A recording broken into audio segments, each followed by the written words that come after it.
Hey guys, Q&A time on February 11th, 2018, Sunday, and I am going to get right into the questions.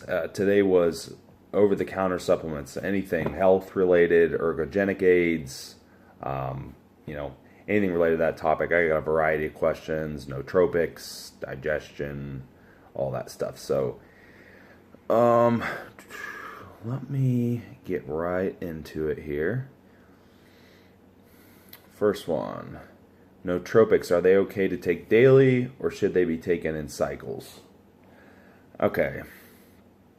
So this really just depends on what the nootropic is. I would say in general, no. I wouldn't take them daily.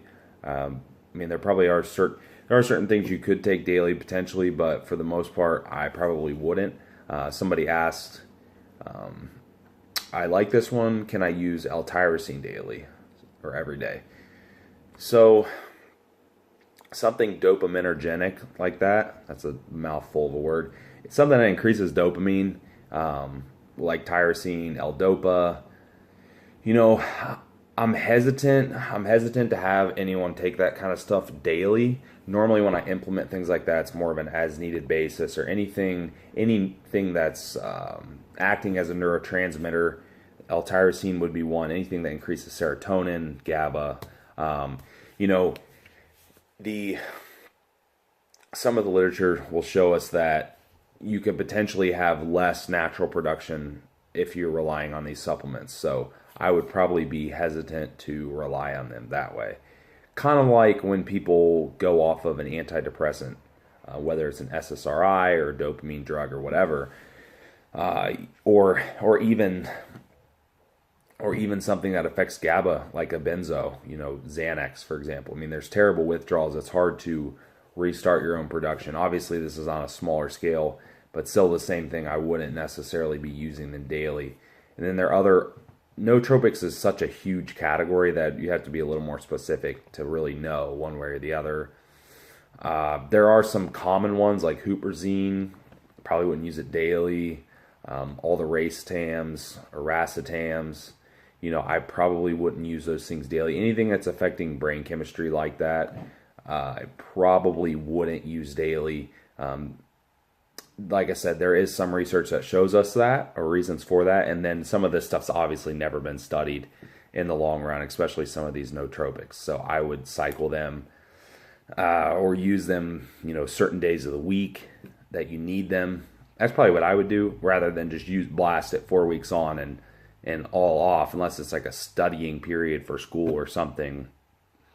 I would say use them on the days you need to be most productive. Okay. Digestive enzymes, necessary if taking a probiotic. Strength of strands of probiotics, which are best. Okay, so digestive enzymes and probiotics are completely different. The enzymes are for the enzymatic process of digestion. There's certain enzymes for certain nutrients, certain macronutrients, even certain like subcategories of macronutrients, clear down to like little specific, sugars. There's an enzymes for all kinds of different sugars. Lactose, for example. A lot of people might lack lactase. Lactase enzyme help digest lactose, hence why we're lactose intolerant. So the enzyme thing's kind of broad. A lot of pancreatin is really probably the common blend that we use. Some of the things will have other additives to it. And then with the probiotics, and yes, they are okay to take together. If that, to answer that question, yes. Necessary? I would argue that probably neither of them are necessary depending on the diet.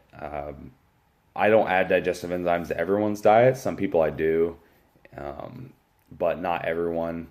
If they do, fine without them. I really don't see any reason to add them. They produce plenty of enzymes on their own.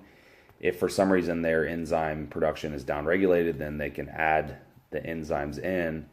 Probiotics, this is a tricky one. Some people get probiotics for food, but there are so many different strands, millions, maybe even billions of strands of probiotics. We can't possibly take them all in a supplement. Some of the supplements, they do have a lot of strands, 6, 8, 10, 12, 15. I mean, some of them have quite a few strands, and some of them will use strands that are kind of hardy, as you could say, like resistant to stomach acid. They're good for, we just know that, hey, they're probably going to pass through the gut, and they're probably going to get and populate the gut flora rather than just get destroyed upon consumption or get destroyed while they're sitting on a warehouse shelf or something. They're more hardy to light, things like that, temperature. Now, as far as strengths go, let me grab one. I'll actually grab one here.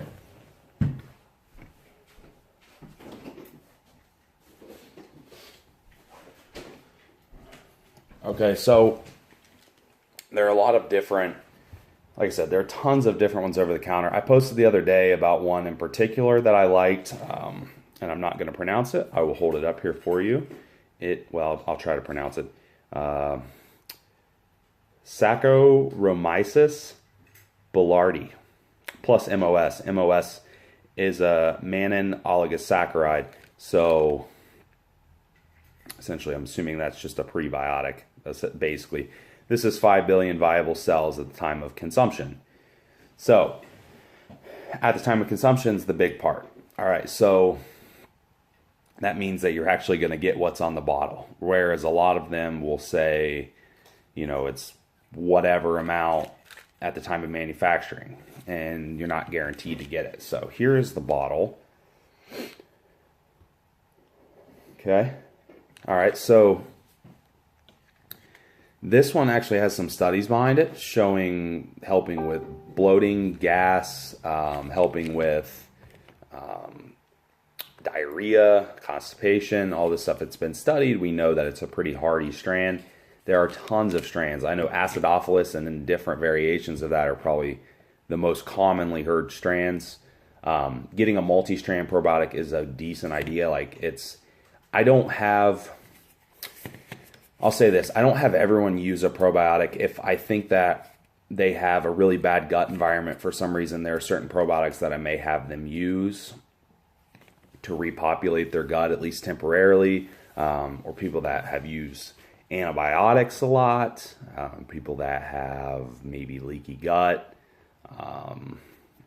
have SIBO, IBS, things like that. And a person with no real digestive issues other than they just need to kind of, make sure they're eating the right foods that don't irritate their stomach, and not, doing basic things like that. They might not need one. Eat some foods that have probiotics in them. You'll probably be all right. Otherwise, something like this might be good to start with. This is not a catch-all. Like I said, billions of strands out there. So if you want a specific strand, do some research. I mean, there is some research on specific strands for specific reasons. Things that help with like candida, yeast overgrowth, help with certain different ailments. But I couldn't necessarily, no way I could actually go over all of them on here. There's just too many. All right. Okay. I've been researching kidney supplements and have been taking astragalus extract at 1,500 daily, I'm assuming milligrams. I'm wondering if corn silk is also worth adding in. It's inexpensive and seems like it'd be beneficial in helping protect kidneys, among other things like heart health and lowering BGL. Okay. All right. So astragalus the extract is a great kidney health supplement. There are not a lot of things that actually help kidneys. It's kind of, surprisingly, there's not a ton out there. I mean, there are some. And the thing with the kidneys, as we know, is it's just not very resilient compared to something like the liver. So, we really have to be conscious of it. It's very, very, very hard to repair once it's damaged because it doesn't regenerate itself. Okay, so astragalus is great. That's a good addition. There's literature behind that. It's a good one to add. I've never actually used the corn silk, to be 100% honest, but I have read some research on it. I think they were mice or rat studies or whatever. But with that said, there was a lot of positive benefits actually showing kidney damage repair, which is huge, like I said, just because the kidneys really don't regenerate themselves very well. So that's a big one. in the study, they also measure a lot of the common kidney markers, creatinine, bun levels, things like that. So pretty much all the markers improved. There were some other benefits as well, like you said, heart health. It showed quite a few other benefits as well. But going just strictly on the kidney part of things, yeah, it did. It showed actual kidney tissue repair in the rat model, which is, that's huge. And would that translate into people? Probably. I mean, a lot of the time that typically translates over. So, I mean, and it's so cheap. You're right. You say it's very inexpensive. It is very inexpensive. And you can get it in supplement form, capsules, powder. It doesn't cost hardly anything. It's, less than $10, probably less than $5, a lot of them. So, yeah. If you, and the one reason I haven't used it is because my kidneys, everything's normally good. So, knock on wood. But I would use it with a client, if the situation came up, for sure. Okay. I have a cat meowing. Hang on, let me let the cat out.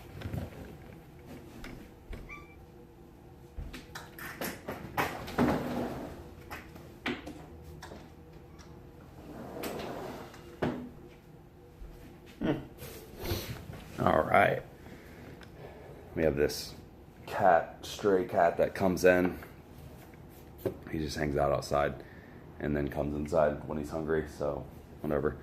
He's nice though. I like him. All right. A few more here. Okie dokie. If you could pick top 5 favorite over-the-counter supplements to take. My personal top 5 might vary from somebody else's top 5, though. Let's see. Because, the thing with health supplements is not like I don't give out just a generic, form or whatever in my instructions that say that's the same for everyone. It just totally varies depending on the person. But, there are some staples. So, omega-3 supplement, whether that's a quality fish oil or krill oil, that's probably going to be on the list. That one's probably a staple for pretty much everybody. And some of my other favorites, high bioavailable curcumin supplement. A ton of benefits there. Just making sure you're getting the right, supplement that's going to be absorbable. That's a big one. What else for me personally? Citrus bergamot. I have just hereditary, not very good HDL levels, though I keep them pretty controlled. But citrus bergamot helps me a lot from Jarrow formulas. Let's see. Staples. I also am an undermethylator, which I found out through some testing and through some discussion with the doctors. I take a methylated, and I have anemia, prone to anemia, so both iron and pernicious anemia, so B12.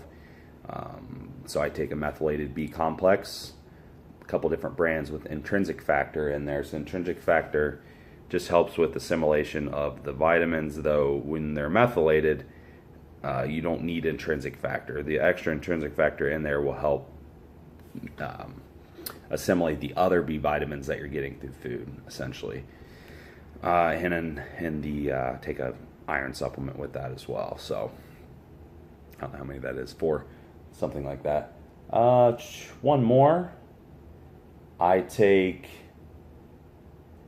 let's see, man, I have so many supplements in my drawer. It's ridiculous. I'm trying to think of one that I consider a staple.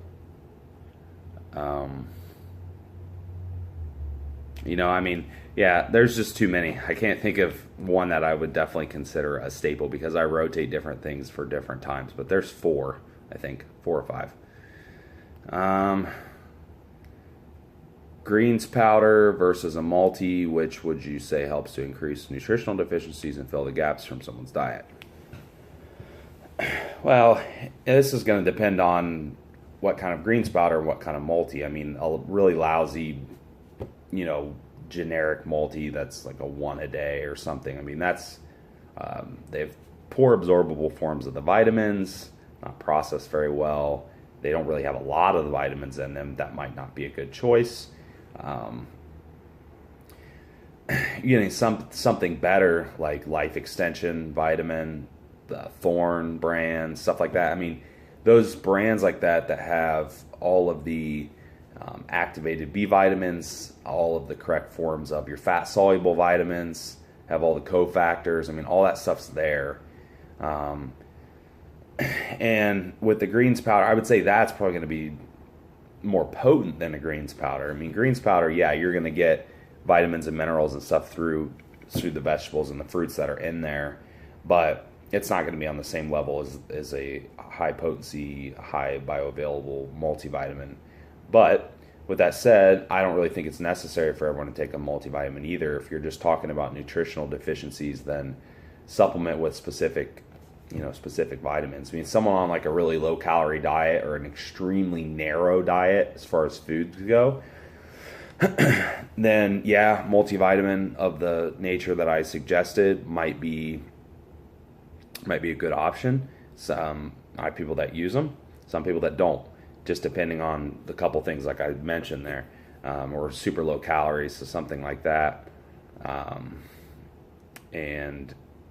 But like I said, beyond that point, you might just supplement with additional micronutrients. If you're comfortable with figuring out like, hey, this is what they actually need, that can be the difficult part if you're not exactly sure what you're looking for. Okay, let's see. Last one. Are there any real benefits to a glucose disposal agent like chromium during a mast phase? So this is a good question. And not just chromium specifically, any glucose disposal agent, whether it's a single ingredient, whether it's a complete product. Like I use the Matador from Project AD and have a lot of clients use that. That's a complete product, has chromium in it. It also has a bunch of other glucose disposal agents in it. So, I mean, something like that. And there are other products out there, that cover those bases. With that said, if I were to say, if I had to pick between using it in a fat loss phase or a mass phase or growth phase or calorie surplus or whatever you want to call it, I would say, if anything, it's probably more important in the growth phase because you're more likely to become insulin resistant at that time when you're in a calorie surplus. The likelihood of you becoming insulin resistant in the calorie deficit is not very high unless you're just eating 100% sugar or a bunch of sugar in your diet. But it's not very likely that you're going to be really insulin resistant in a calorie deficit. So you're going to become more insulin sensitive as the calorie deficit goes, as the body fat comes off, as the calories go down, as you ramp up the cardio, all that stuff. So in the growth phase, you're gaining body fat, your calories are going up, your cardio's lower. A lot of things that are increasing insulin sensitivity are now gone, and you're doing all kinds of things to create insulin resistance. So I would, if anything, be using it at that time. Definitely have the glucose disposal agent in the off season. I mean, it's very important in my opinion personally, versus contest prep. Though, I mean, if you can use it both times, obviously it'll accelerate the contest prep sensitivity process. But again, between the two, definitely off season or calorie surplus. All right, guys, that is all the questions for today. Those were really good. I like that. So we will cut it off here, and I will talk to you guys next week.